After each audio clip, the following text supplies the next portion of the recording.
ایک دوست کے توسط سے مجھے امیر بالاج ٹیپو سے ملنے کا موقع ملا. یہ تقریباً 7-8 سال پہلے کی بات ہے. پھر میری اس سے دوستی ہو گئی. ایک ایسا نوجوان جس کی آنکھوں میں چمک ہے، ایک ایسا نوجوان جو دیکھنا چاہتا ہے کہ اس کا خاندان آگے بڑھے، اور ایک ایسا نوجوان جو نسل در نسل دشمنیوں میں چلتا آ رہا ہے، لیکن وہ یہ چاہتا ہے کہ اس کی اگلی نسل تک یہ دشمنیاں نہ پہنچے. 30-32 سال کا ہوگا.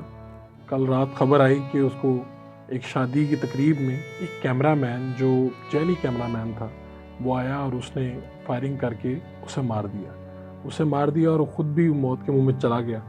لیکن کہانی یہ نہیں ہے. کہانی یہ ہے کہ میں نے اس سے جب بات کی، انٹرویو کیا، غالباً یہ اس کا پہلا انٹرویو تھا، اور میں نے اسے کنونس کیا کہ آپ کو اپنی کہانی بتانی چاہیے.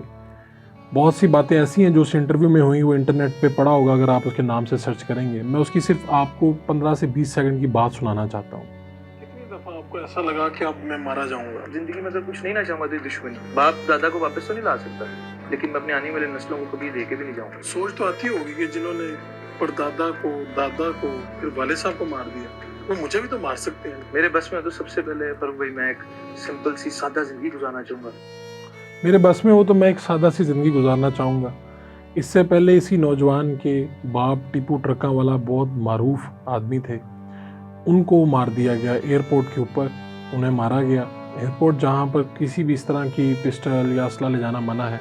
اور اس سے پہلے اس کے دادا، پھر پردادا، یعنی یہ 4 نسل جو ہیں ہمارے سامنے، یہ دشمنیوں کی بھیڑ چڑھ گئی. میرا اس نوجوان سے جب واسطہ رہا تو ابھی تقریباً 2 سال پہلے کی یہ بات ہوگی کہ لاہور میں 70 سالہ پرانی دشمنی تھی جس میں ان کی بھی انوالومنٹ تھی، ان کے خاندانی وہ دشمنی چلتی آ رہی تھی. اس نوجوان نے ایفرٹ کر کے اس میں سے اپنے آپ کو نکالا، صلح کی. اور میں اس بات کا بھی گواہ ہوں کہ بہت سے جو ان کے رشتہ دار تھے، خود مجھے یہ بالاج ٹیپو نے یہ بات بتائی کہ میرے بہت سے رشتہ دار ہیں وہ اس بات کی مخالفت کر رہے ہیں کہ تم صلح کیوں کر رہے ہو، تم اپنے باپ دادا کے خون کا سودا کر رہے ہو، اور اس طرح کی جذباتی کیفیت تھی. مجھے نہیں سمجھ آتی کہ آگے جو بالاج کے جو خاندان ہے اس کا مستقبل کیا ہوگا. کیا یہ خاندانی دشمنی مزید آگے چلے گی؟ لاہور کے ایک پولیس اسٹیشن میں مقدمہ بھی درج ہو چکا ہے، نامزد بھی ہو چکے ہیں ملزمان. اس سے پہلے بھی یہ سب کچھ ہوتا رہا ہے، اور ایسے میں ہم دیکھتے گئے ہیں. موقع پہ جو شوٹر تھا وہ تو مارا گیا، لیکن اس کے پیچھے لوگ ہوتے ہیں اور یہ معاملات چلتے آ رہے ہیں. لیکن جو اصل پوائنٹ ہے نا، وہ پوائنٹ کیا ہے کہ جب وہ مجھے یہ کہتا ہے کہ میں اپنے جو باپ دادا کی یعنی یہ دشمنی مجھے وراثت میں ملی ہے، میں نے خود یہ زندگی اختیار نہیں کی، میں نے زندگی یہ سلیکٹ نہیں کی.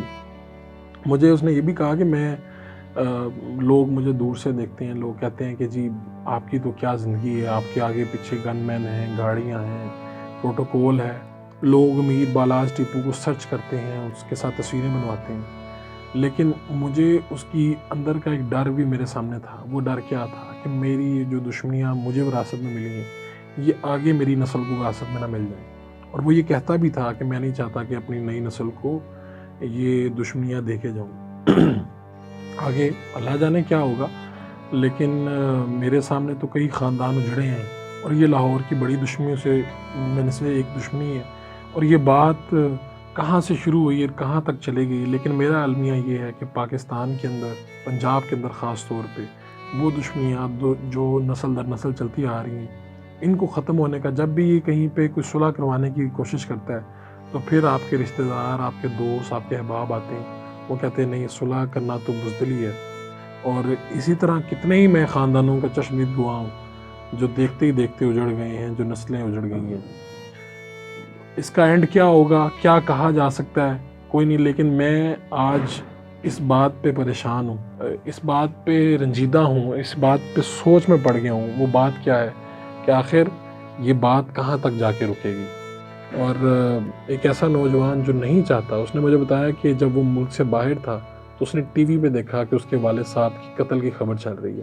اس طرح سے اسے پتہ چلا. مجھے جب وہ یہ واقعہ سنا رہا تھا تو آج جب میں یہ ویڈیو بنا رہا ہوں تو مجھے یہ سارا واقعہ دوبارہ سے یاد آ گیا.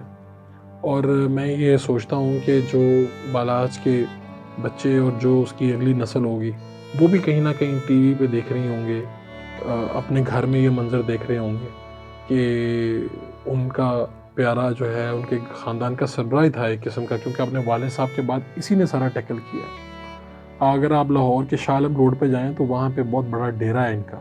ان کے والد صاحب کا بھی اگر آپ نام لکھیں ٹیپو ٹرکاں والا کا تو آپ کو بڑی ویڈیوز نظر آئیں گی. لیکن دکھ یہ ہے کہ یہ بات ختم کیوں نہیں ہوتی.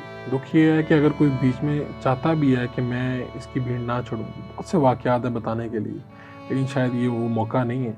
میری تو دعا ہے کہ اللہ جو اس طرح کی دشمنی ہے ان سے لوگوں کو محفوظ رکھے، دشمن کو بھی یہ نہ دکھائے.